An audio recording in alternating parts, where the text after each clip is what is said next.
In this video, I'm going to show you how you can easily hide your friends on Facebook.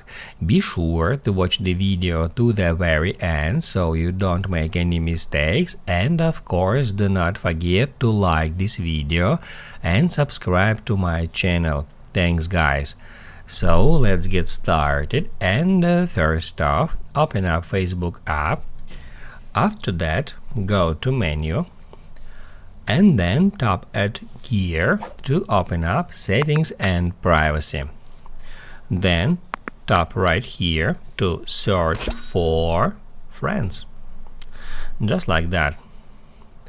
After a couple of seconds, it will show you the results, and from here we need to tap at Who can see your friends list.